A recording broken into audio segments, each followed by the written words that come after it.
You're listening to Horse Radio Network, part of the Equine Network family.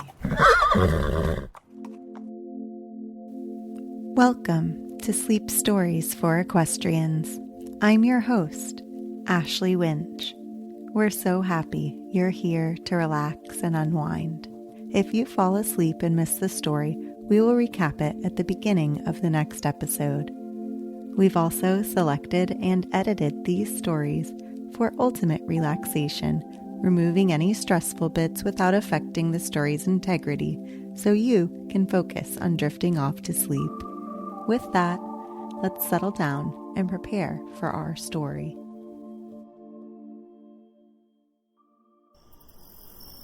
The gates are closed, the horses sleep, the day's work done, the chores complete. Now let us rest, our bodies and minds. Drift off to sleep and close your eyes. It's time for us to turn down for the night. Now let's breathe in, breathe out, and turn off the light. One more time.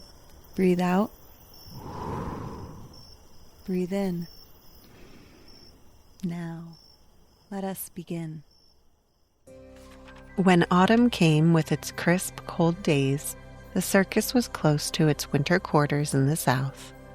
The last performance was given, and the greatest show on earth chugged away to rest until another spring season rolled around.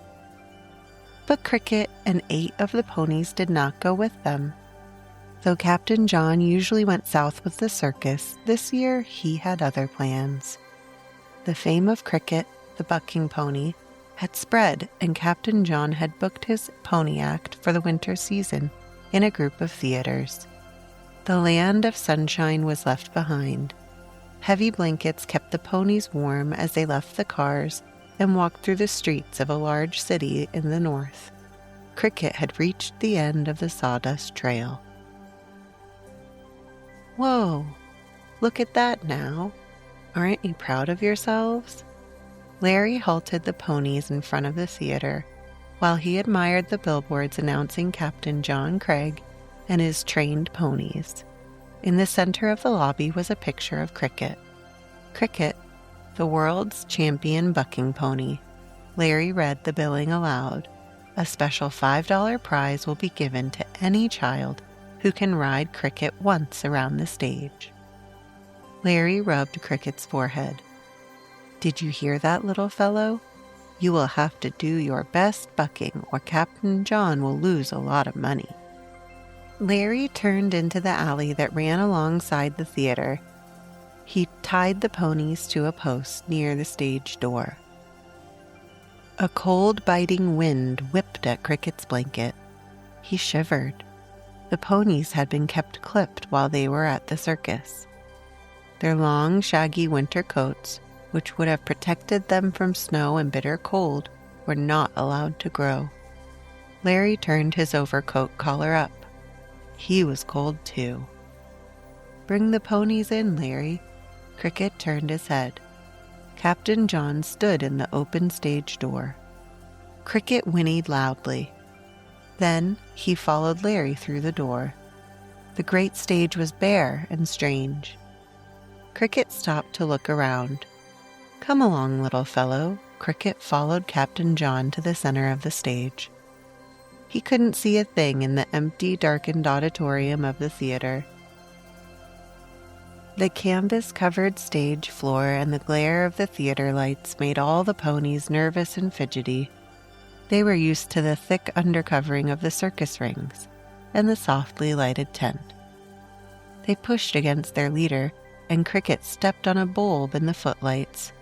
It exploded like a firecracker and almost stampeded the pony troop. Whoa! Easy now. Come on, Cricket. The captain's voice reassured the ponies. We'll run through the act quickly, said Captain John to the leader of the orchestra.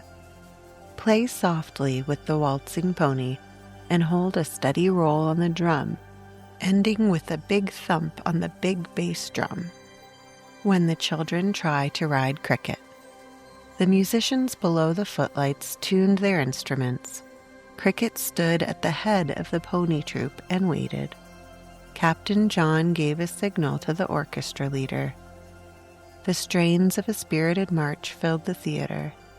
At the captain's command, Cricket wheeled, pirouetted, and led the pony troop through the routine perfectly.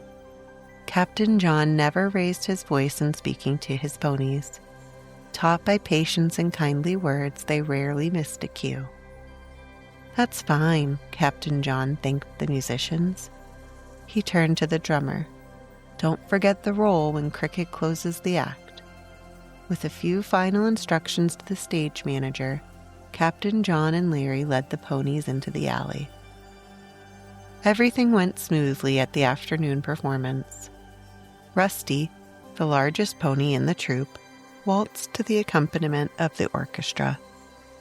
Then all the ponies except Cricket trotted off the stage into the wings.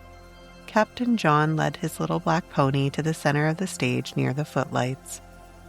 Cricket could not see the audience because of the glare in his eyes. The lights made him blink. "Ladies and gentlemen, boys and girls, let me present Cricket, the smallest bucking bronco in the world. Look him over. He's as gentle as a lamb." Cricket raised his head and whinnied.